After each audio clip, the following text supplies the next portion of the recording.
Herkese merhaba arkadaşlar. Bugünkü videomuzda yine size yeni bir modla karşınızdayım. Ve bugünkü modda öldüğünüz yerin konumunu size chatte mesaj olarak atacak. Bunu indirmek için eskisi gibi benim web siteme giriyorsunuz. En kolay bulmak istediğiniz, en kolay benim sitemi bulabileceğiniz yöntem Google'a NK90 Miner yazmanız ve burada reklamlara geçiyorsunuz. İlk seçenek olarak NK90 Miner ana sayfa çıkıyor. Tıklıyorsunuz. Ana sayfasına giriyorsunuz ve burada kaynak ve davranış paketleri var. Eğer burada kaynak ve davranış paketleri yoksa, yani burada 3 tane düğme varsa 3 tane çizgili bir tane düğme olur. Bazı telefonlarda, tabletlerde girdiğiniz zaman, küçük ekranlı telefonlarda, cihazlarda 3 tane çizgi oluyor. Onu tıklıyorsunuz. Bu düğmeler çıkıyor. Bunlardan kaynak ve davranış paketini seçiyorsunuz. Kaynak ve davranış paketi şu anlık ilk sırada duruyor. Burada eski modlarım da var. İstediğinizi indirip kullanabilirsiniz. Bunların da kullanım videoları benim aynı YouTube kanalımda vardır. Şimdi indiriyoruz şu öldüğün yerin konumunu moduna. Tıklıyoruz. Burada şu anki izlediğimiz video tıklasanız YouTube'a gönderiyor ve buradan videoyu izleyebilirsiniz. Burada açıklaması var ve bu mod güncelleme istemiyor. Bu modu istediğiniz sürümde 1.21.50 ve üstü istediğiniz sürümde kullanabilirsiniz. Tabii ki beta Minecraft kullanmaz. Sadece final sürümü, istediğiniz sürüm 1.21.50 ve üstü 60, 70, 80, 1.22'ye kadar, belki de sonraki sürümlere kadar çalışır. Güncelleme gereği duymaz. Ve burada bir tane link var. Buna tıklıyoruz. Bizi reklamlı sayfa atıyor ve burada watch a video izle. Buna tıklıyoruz. Açılan pencereyi kapatıyoruz, reklamı, ve bekliyoruz burada. 15 saniyeden sonra bize bu modu hazır olarak vermesi lazım. Evet, şu an bir 10 saniye 15 saniye bekledim. Şu an açılması lazım. Ve bu açıldıktan sonra şu kapalı düğme yeşil olarak parlaması lazım. Ve buna tıklıyoruz. Modumuzu direkt indirmeye başlıyor. Modun hafızası çok az.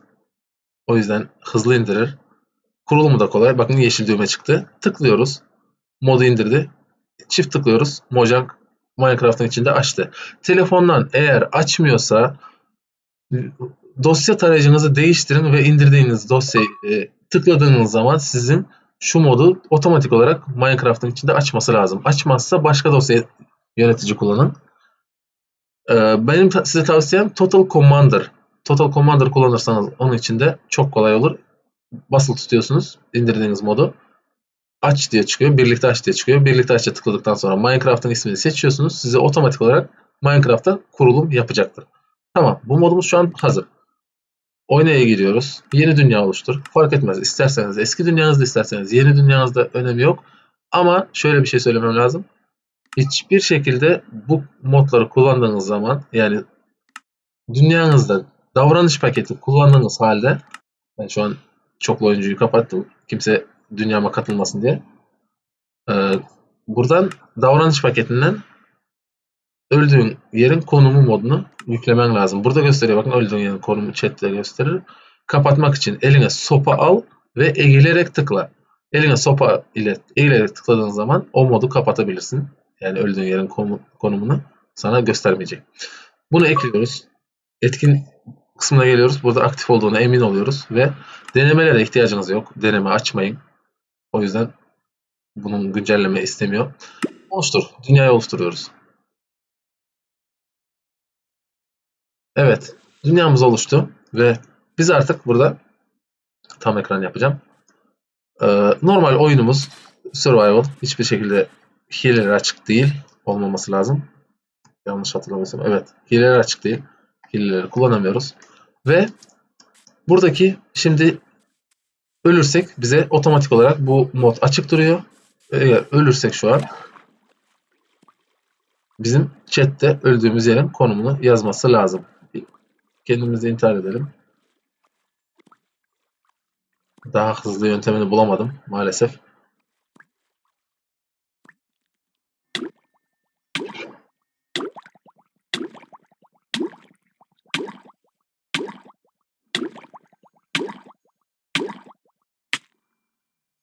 Evet.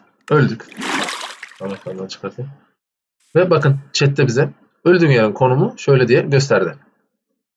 Bu konumu gösterdi. Biz buraya gidip eşyalarımızı alabiliriz.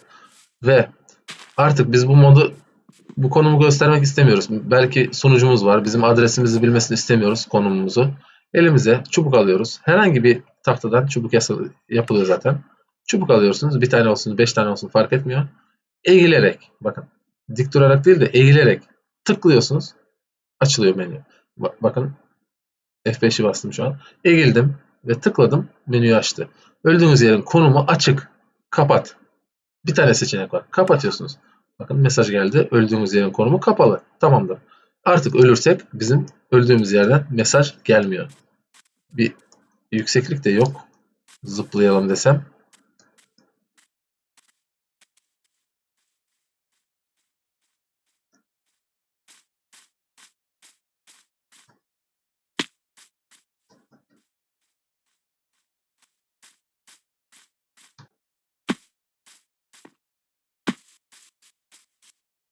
Öldüremedik kendimizi.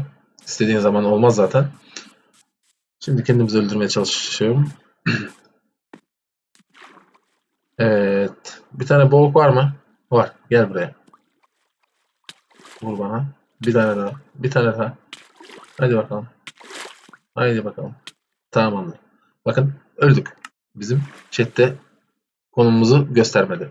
Yine aynı şekilde istediğimiz zaman bunu açabiliyoruz. Bu mod kişiye özel, yani oyuncular, isteyen oyuncu istediği zaman modu açıp kapatabilir. Eğilerek tıklıyoruz. Öldüğümüz yerin konumu kapalı. Açıyoruz ve istediğimiz zaman açıp kapatabiliyoruz. Bu şekilde bir mod. Çok basit bir mod. Çok küçük bir mod. Web siteden indirin, kullanın. İşte faydasını görün. Ve burada biz videomuzu tamamlıyoruz.